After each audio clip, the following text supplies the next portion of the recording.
ओम नमः सिद्धम। ओम नमः सिद्धम।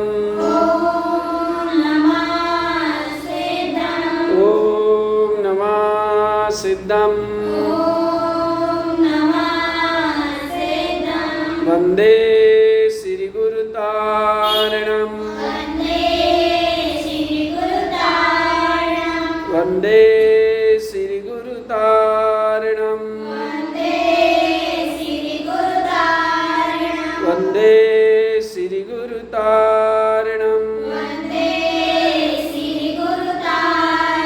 बोलिए श्री गुरु महाराज की जय हो। पंच परमेष्ठी भगवान की जय हो। आज से अपन यहाँ पर कर्म से संबंधित विषय को पढ़ेंगे, ठीक है ना। और कर्म कितने होते हैं, कर्म क्या है, कर्मों का हमारे जीवन में क्या प्रभाव है, इन सारी चीज़ों को अपन बहुत अच्छे से समझेंगे और अपन समझ करके फिर इसको लिखेंगे भी सारी चीज़ें, है ना। चलिए तो अपन आज से अपन शुरू करते हैं। तो सबसे पहली बात ये है कि देखो कर्म के तीन भेद हैं, द्रव्य कर्म, भाव कर्म और नो कर्म, है ना। कितने भेद हैं? तीन। कौन कौन से? द्रव्य कर्म, भाव कर्म और नो कर्म, है ना। तीन हैं, है ना। द्रव्य कर्म का मतलब होता है ज्ञानावर्णादि 8 कर्म, है ना, जो अपन ने पढ़े। ज्ञानावर्णादि, ज्ञानावर्णी, दर्शनावर्णी, वेदनी, मोहिनी, आयु, नाम, गोत्र और अंतराय, ये द्रव्य कर्म कहलाते हैं, है ना। और द्रव्य कर्म क्या है, अभी इसके बारे में अच्छी डिटेल से अपन समझेंगे। और इसके बाद में भाव कर्म। तो भाव कर्म का मतलब होता है राग, देश आदि जो परिणाम होते हैं ना, परिणाम जो, वो कहलाते हैं भाव कर्म। और नो कर्म का मतलब होता है शरीर आदि, वो होते हैं नो कर्म, है ना। तो द्रव्य कर्म, भाव कर्म और नो कर्म, ये तीन भेद हैं द्रव्य मतलब कर्म की, ठीक है ना। देखो तो क्या है कि पुद्गल की वर्णाएं होती हैं, है ना। वर्णाओं का मतलब होता है धूल, है ना। तो ऐसी धूल जो बहुत बारीक है, वो धूल बहुत बारीक है, पतली है, मतलब अपन को दिखती भी नहीं, इतनी पतली।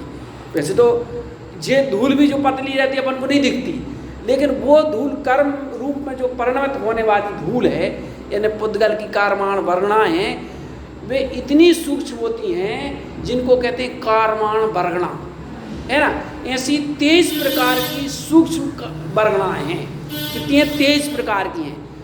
तो उन 23 प्रकार में 5 प्रकार की जो पुद्गल वर्णाएं होती हैं वो तो अपन ग्रहण करते हैं। 5 प्रकार की पुद्गल वर्णाएं अपन ग्रहण करते हैं।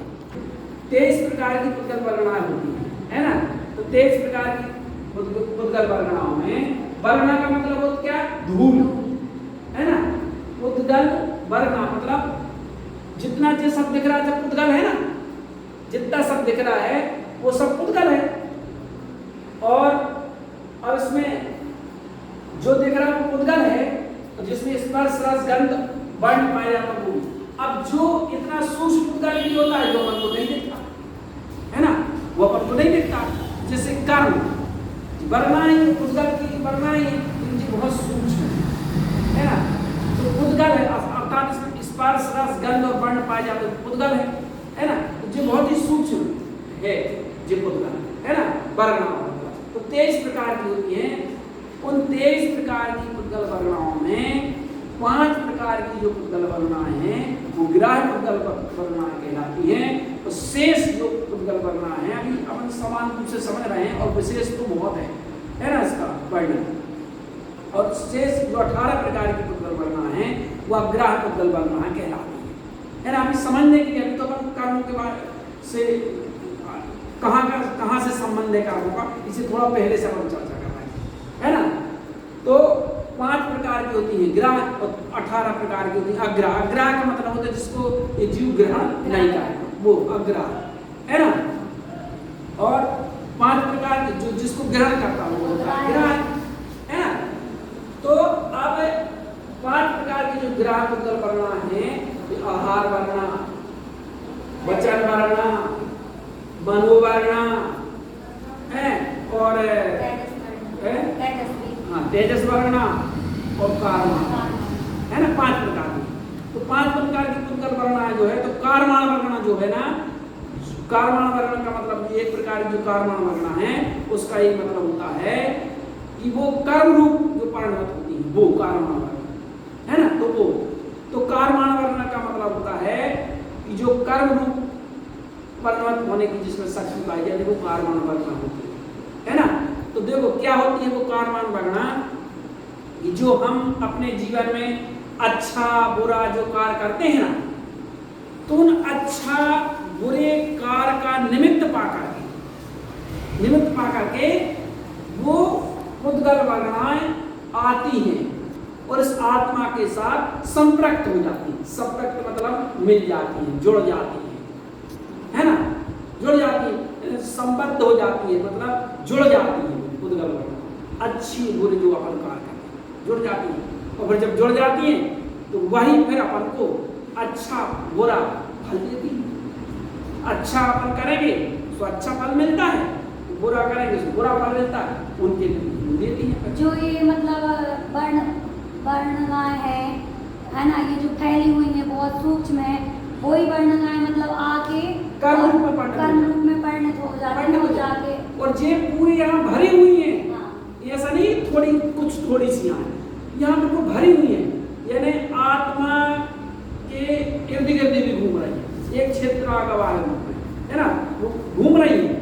और जैसे एट ए टाइम जैसे ही आपने जैसे परिणाम किए अच्छे या बुरे, उसी समय वो अच्छे बुरे कार्य का निमित्त पा करके और आत्मा से चिपक जाती है। ये पता है चिपक जाती है अपने परिणामों का निमित्त पा करके, है ना।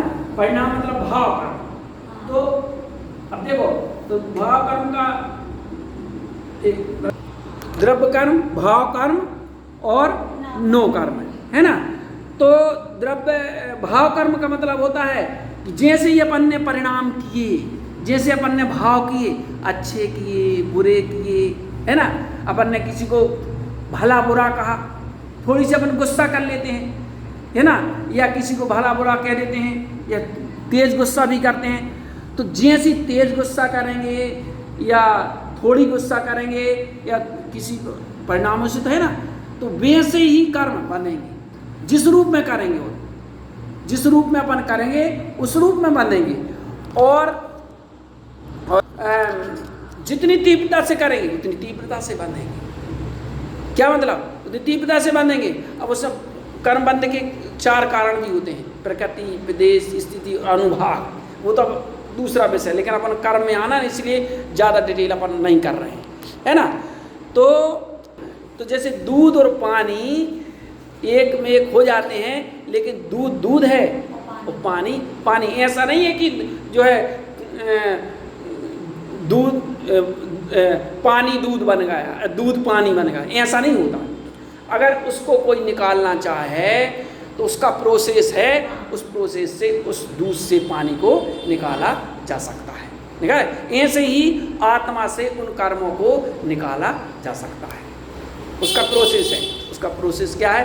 तप के माध्यम से, एक तो ये है तप के माध्यम से निर्जरा होगी, या फिर दूसरा ये है कि अब स्थिति पा करके, जैसे कोई पानी है, पानी रख दो तो अपने आप धीरे धीरे सूख के उड़ भी जाता ना पानी, तो उसका फिर समय से वो उड़ेगा।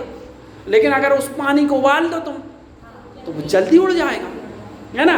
और रख दो तो उड़ेगा तो, लेकिन अपनी समय सीमा से, जो ऐसे ही कर्मों के साथ बिल्कुल, कि अगर झड़ेंगे तो वो निश्चित रूप जो स्थिति बांधी होगी, स्थिति मतलब समय, जो जितने समय के लिए बांधे होंगे, झड़ेंगे तो उससे लेकिन कोई काम नहीं बने कि वो उनकी स्थिति पूरी हुई, फिर वो फल देंगे तुमको, फल देंगे और फिर झड़ जाएंगे, है ना।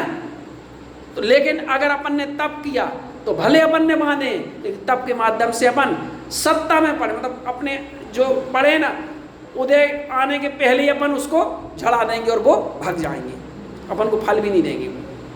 जे है तप में शक्ति, तो अपन को तप करना पड़ेगा। और एक चीज़ और प्रक्रिया है कि अगर मान लीजिए पूर्व में हमने कुछ जो है विपरीत कर्म बांध लिए, और विपरीत कर्म अगर हमने बांध लिए तो जो है अब अपन सोचे भैया अपन ने बांध ली तो भोग नहीं पड़ेंगे। तो ये सब ही नहीं है कि अगर मान लीजिए अपन ने पूर्व में कुछ बुरे बांध लिए तो जिस तो निश्चित बात है कि अपन को जो है भोगने पड़ेंगे। लेकिन अगर अपन पूर्व में बांधे हैं और पूर्व में बांधे हुए कर्म, और अगर अपन अच्छे परिणाम रखते हैं, अच्छे कार्य करते हैं, शुभ कार्य में प्रवृत्ति करते हैं, तो फिर उन कुछ कर्मों का संक्रमण भी हो जाता है, उत्कर्षण और अपकर्षण भी हो जाता है। उत्कर्षण, अपकर्षण और संक्रमण, अब ये थोड़ा कठिन विषय है लेकिन अपन थोड़ा संक्षिप्त में बता देते हैं। उत्कर्षण और अपकर्षण का मतलब क्या है? उत्कर्षण और अपकर्षण का मतलब ये होता है कि मान लीजिए अपन ने विपरीत कर्म बांधा और विपरीत कर्म बांधा और अपन कुछ अच्छा कार्य कर रहे हैं, तो वो अच्छे कार्य के फल से मान लीजिए हम प्रभु की भक्ति करते हैं, समाय कर रहे हैं, स्वाध्याय कर रहे हैं, दान में प्रवृत्ति अपनी हो रही है, तो इसके फल से वे पाप कर्म भी हमारे संक्रमण कहलाता, मतलब पुण्य में परिवर्तित हो जाएंगे, अच्छा फल दे देंगे वो आपको। और कुछ उत्कर्षण अपकर्षण भी होता है। उत्कर्षण का मतलब होता है कि अगर मान लीजिए हमने कुछ थोड़ा सा अच्छा बांधा लेकिन हम और अच्छा कर रहे हैं, तो वो उत्कर्षण मतलब और बढ़ जाएगा, मतलब और अच्छा फल देगा।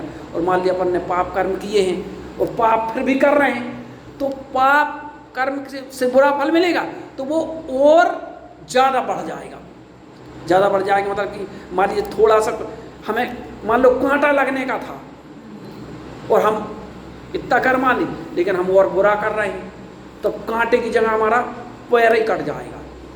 और अगर मान लीजिए हमने बुरा बांधा, मान लो हमारा पूर्व का कर्म था कि हमें पैर कटना था, लेकिन हमने कुछ अच्छा किया, तो हो सकता है उस अच्छे के फल से जो हो सकता है कि जो है तलवार से पैर कटना था लेकिन कांटा लग करके वो जो है कर्म निकल गया, है ना। तो इस हर चीज़ का प्रभाव होता है जो हम अपने जीवन में करते हैं, अच्छा और बुरा जो करते हैं ना, उसका प्रभाव होता है। इसलिए हमें प्रयास करना चाहिए। देखो, हम थोड़ी चीज़ों के लिए अपने परिणाम खराब कर लेते हैं। मान लो कभी किसी से सब्जी ली, या मान लो हम कहीं रिक्शे से कहीं जा रहे हैं, या कोई थोड़ी सी कोई बात है, मान लो 1 रुपया 2 रुपया 5 रुपये की बात है, 5 रुपये के पीछे कभी कभी अपन बड़ा झगड़ा कर डालते, बड़ी लड़ाई कर डालते हैं लोग। वैसे भले 1000 10 हज़ार खर्च करने, लेकिन कभी कभार 5 रुपये और 10 रुपये के पीछे इतनी बड़ी लड़ाई। देखो, उससे ठीक है तुम अभी वर्तमान में ठीक है, मान लो जीत भी गए, मान लो तुम ताकतवर हो, किसी से जीत भी गए, लेकिन अपने परिणाम जो तुमने खराब किए ना, उसका फल जो अपन को मिलेगा ना, बहुत विपरीत मिलेगा, क्योंकि अपन ने परिणाम खराब किए ना। इसलिए अपन को ध्यान देना चाहिए कि भैया कोई अगर अपने जीवन में विपरीत परिस्थितियाँ भी आती हैं, कोई प्रतिकूलता भी आती हैं, तो हमें ये प्रयास करना कि चलो थोड़ा सहले अपन, अपने परिणाम खराब नहीं हो पाए, इससे अपने जीवन में बहुत अच्छा होता है ना। यही सारी प्रक्रिया है। इसीलिए अपन ने कर्म का जो सब्जेक्ट लिया है यहाँ पर, है ना, कि अपन कर्म का अपने जीवन में कितना महत्व है। कर्म ही सारी प्रक्रिया संचालित करता है अपने जीवन में, इसलिए अपन कर्म के बारे में हम सब उस कारमान रखना के कितने भेद हैं? 8 भेद हैं, है ना।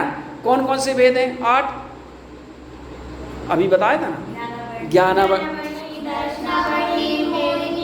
मोहिनी, पहले ज्ञानावर्णी, फिर दर्शनावर्णी, वेदनी, मोहिनी, आयु, नाम, गोत्र और अंतरा, है ना। ये 8 भेद हैं, है ना। अर्थात इसको कहते हैं द्रव्य कर्म। इसके 8 भेद हैं, इसको कहते हैं अपन द्रव्य कर्म, है ना। अब देखो एक बात और, अभी अपन इसके बारे में समझ रहे हैं कि इन 8 कर्मों के बंध के कारण भी अलग अलग बंध के, जैसे पहला कर्म कौन सा है? ज्ञानावरण, पहला ज्ञानावरण कर्म है।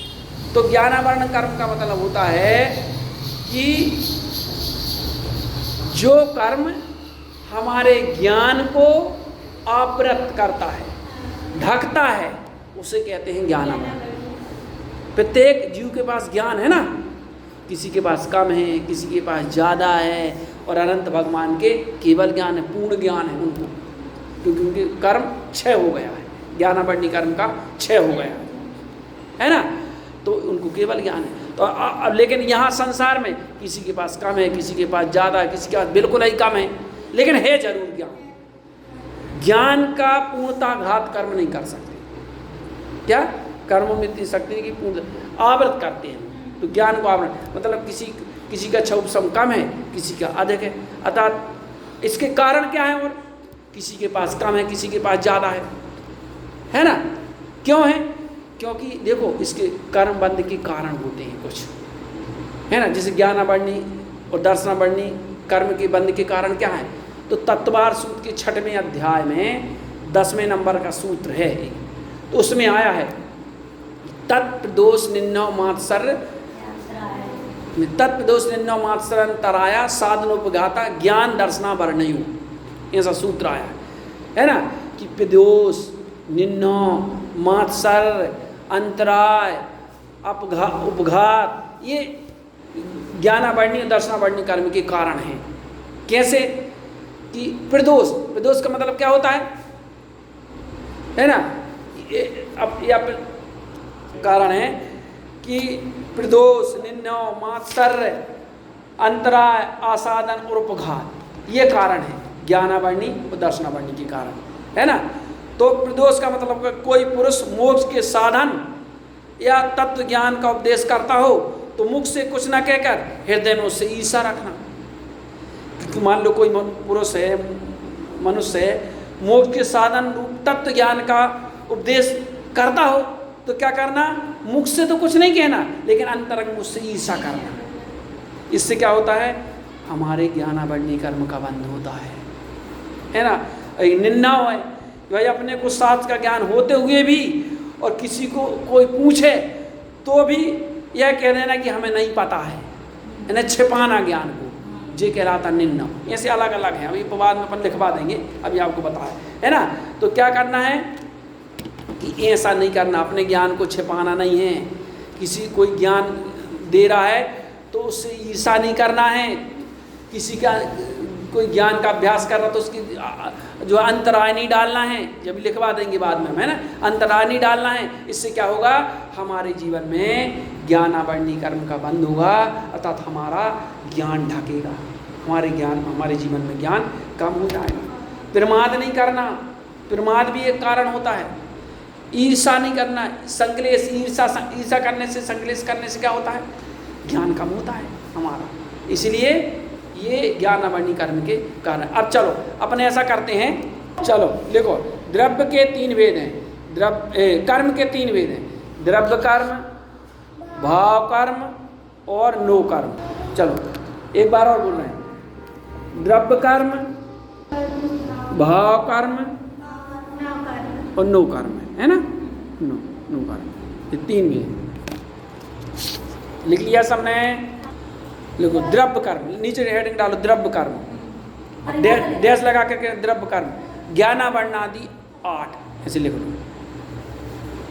ये द्रव्य कर्म है। हाँ अब नीचे लिखिए भाव कर्म, राग द्वेष आदि, भाव कर्म राग द्वेष आदि। अब लिखिए नो कर्म, शरीर आदि। हाँ पहले लिखो ज्ञानावर्णी, दर्शनावर्णी, जैसे इसमें वर्णी लिखा तो ज्ञानावर्णी, दर्शनावर्णी, वेदनीय, मोहनीय, ज्ञानावर्णी, दर्शनावर्णी, वेदनीय, मोहनीय, आयु, नाम, गोत्र और अंतराय। और बोला मिला लो, ज्ञानावर्णी, दर्शनावर्णी, वेदनीय, मोहनीय और अंतराय, ये 8 द्रव्य कर्म है। अब लिखो ज्ञानावर्णी कर्म की परिभाषा लिखो। ज्ञानावर्णी कर्म के प्रश्न लिख लो, कितने भेद हैं?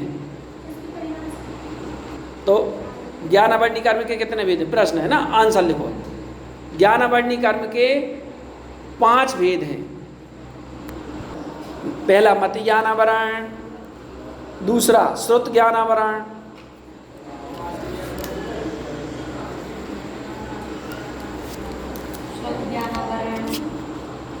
इसके बाद अवधि ज्ञानावरण, और इसके बाद मना पर्याय ज्ञानावरण, मना पर्याय ज्ञानावरण, और केवल ज्ञानावरण कर्म। चलिए ज्ञानावरण कर्म लिख लो, ज्ञानावरण कर्म, हाँ, और डैश लगा। देखो ज्ञानावरण कर्म आत्मा के ज्ञान गुण को आवृत या आच्छादित करता है, वो ज्ञानावरण कर्म है। लिखो उदाहरण, इसका ज्ञानावरणी कर्म का उदाहरण लिखिए। ज्ञानावरणी कर्म का कार्य, ज्ञानावरणी कर्म का कार्य कपड़े की पट्टी की तरह है, कपड़े की पट्टी की तरह है। जिस प्रकार आँख पर बंधी पट्टी दृष्टि की प्रतिबंधक है, वे हाँ जिस तरह, फिर से बोल रहा है, लिखिए। ज्ञानावरणी कर्म का कार्य कपड़े की पट्टी की तरह है। जिस प्रकार आँख पर बंधी पट्टी दृष्टि की प्रतिबंधक है, वैसे ही ज्ञानावरण कर्म ज्ञान गुण को प्रकट नहीं होने देता। अब लिखिए ज्ञानावरण कर्म के बंध के कारण। लिखो निम्न कारणों से ज्ञानावरण कर्म का विशेष बंध होता है। ये लिख लिया, ज्ञानावरण कर्म के बंध के कारण, निम्न कारणों से ज्ञानावरणी कर्म का विशेष बंध होता है। ठीक है, तो पहला कारण लिखो प्रदोष। पहला कारण है प्रदोष। चलो इसकी परिभाषा लिखो, प्रदोष की डैश लगा के। कोई पुरुष मोक्ष के साधन तत्व ज्ञान का उपदेश करता हो तो मुख से कुछ ना कहकर हृदय में उससे ईर्ष्या रखना प्रदोष है।